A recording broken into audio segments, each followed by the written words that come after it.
The Vic Fangio era in Denver officially kicked off on Tuesday, as the Denver Broncos descended on Dove Valley to begin organized team activities. It was the first time Fangio has been able to get his hands on the veteran players and begin to build something resembling a team. Phase 1 of OTAs is all about the weight room and the classroom, but mostly the latter.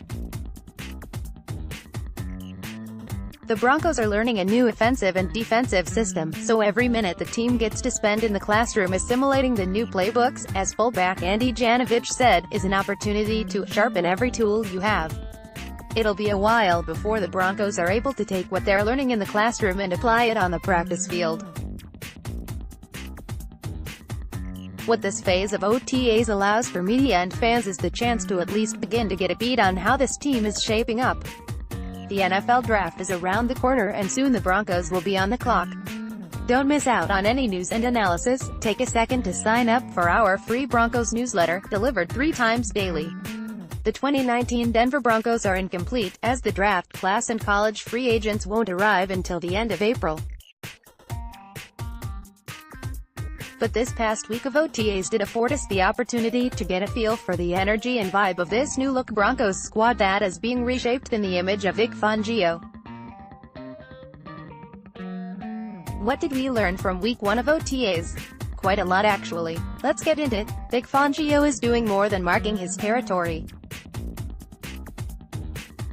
He's having to rebuild the Broncos team culture from the ground up, after consecutive years of incompetence at the hand of the previous coaching regime. Thus far, though, Fangio's approach hasn't fallen on deaf ears. He's received attentive and eager players, showing up early to soak it all in. Vic is a no-nonsense guy, old school. Andy Janovich said Thursday. "We're going to work hard. Not saying we didn't work hard last year, but I think people are excited about the changes. It's going to be good." Fangio's death by inches ethos is already coming out in the wash. And while it's too early to say whether it'll pay dividends, it's definitely reshaped the punctuality of the players. Second-year outside linebacker Bradley Chubb feels like the players are coming together more closely already. The players want to get better, and believe that buying into Fangio will get them there. "I feel like the culture is changing," Chubb said Thursday. "A lot of guys are holding each other accountable, whether that be in the weight room or in a meeting. If I'm not writing something down, OLB, Jeff Holland is checking me like, 'Make sure you write that down,' stuff like that." First team meeting, we started at 8 a.m. But guys were there at 7:55 in their seats. I remember a couple of times last year that guys would be rolling in at 7:59. Just a culture change like that. Everybody wants to be better than we were, better than 5 to 11 and 6 to 10. Vic Fangio is a passionate coach. He loves the teaching aspect of his job as a coach. His presentation to the team, going through his big-picture message, Fangio unsurprisingly focused on the little things, harkening back to his death by inches philosophy. "It was just technique, assignment and really just keep everything simple, but it's easier said than done," Von Miller said Tuesday. Coach Fangio, he's all about technique, assignment, intensity and effort, and I like that. He's an outside linebacker guru, and he's up next with me. The idea goes, if the Broncos embrace the execution of the little things, the big stage moments will take care of themselves. The last 2 years have featured woefully bad situational football, but a recommitment to the fundamentals, which is what John Elway loved about Fangio's pitch to be head coach, should pay dividends later on in the year when the Broncos are in key moments on the gridiron in games that count. The only snag in the proceedings this week has been the absence of 4-time Pro Bowl cornerback Chris Harris Jr. Harris chose not to attend this voluntary portion of OTAs, sending a direct message to GM John Elway that he wants resolution on a contract extension post-haste.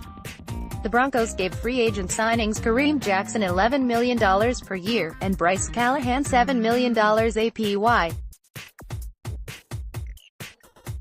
Needless to say, Harris's resume stands head and shoulders above that of both of his new cornerback teammates. Harris will likely accept nothing less than what the Broncos gave Jackson.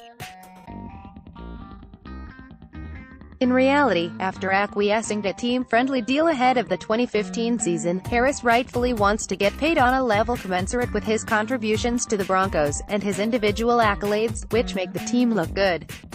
Von Miller isn't worried about Harris's absence. Miller knows from personal experience that sometimes a player has to make a business decision, and that at times the player has to look out for no one. It's optional, right? This is an optional period to be here, Miller said on day one of OTAs. We all know what type of pro Chris is on and off the football field. He's going to be ready to go whenever he's here, and if he's not here, he's still going to be ready to go. We're talking about Strap Harris. He can be on Mars and he's going to be Strap Harris. He's going through whatever he's going through right now and I support him 100%. When it's time to go, he's going to be ready to go. There's really not too much you can say about that. It's his 9th year coming up and whatever he has to do to get ready, I'm for it. Last season Von Miller played around 236 pounds. This time around, however, he's chosen to add a few lbs in order to bolster a specific aspect of his game. Don't worry about the weight gain affecting Miller's phenomenal get-off. No. I feel like for me, the difference between 235 and 245 is not really get-off, it's not really speed, it's not really getting hurt or getting injured, it's not really agility or anything like that, or my moves.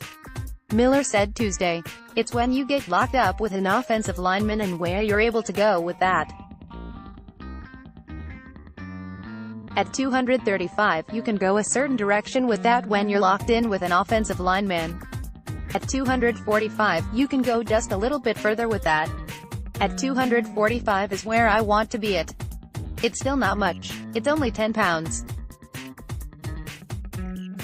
It's not a lot, but I need that 10 pounds. The Broncos are hitting the reset button, getting back to basics in order to rebuild the team back into a semblance of competitive form. For Pro Bowl running back Philip Lindsay, he's relishing the old-school approach and hopes that the Broncos will harken back to the smash-mouth days of the NFL when the team finally hits the practice field. He's already had a few words for us, Lindsay said Wednesday, via 9 News' Mike Gliss. He's a no-nonsense coach. He's going to be old-school. I wouldn't be surprised if mini-camp and training camp is like 1960s back in the day. We need it. Heading into 2019, the expectation was that Emmanuel Sanders would once again be the Broncos' #1 wide receiver when he returns from his Achilles injury. However, according to the second-year Courtland Sutton, there's a new player atop the Broncos' receiver depth chart. Having a year under my belt, I know what to expect for myself and what my teammates expect from me, Sutton said Tuesday. I'm excited going into this season knowing that I am going to get to be the no one and I'll get all of those looks and all of the pressure. I'm excited about that. I want my teammates to look to me as that leader and that guy that is going to assume that role and take it and go with it as long as I possibly can. Sutton's declaration was more than a young receiver confidently proclaiming his mindset. No, it would seem that the Broncos have told Sutton that he's the new WR1 and to prepare accordingly. Of course, we'll await confirmation in our next opportunity to hear from Coach Fangio, or OC Rich Scangarello. Joe Flacco is the new sheriff in town.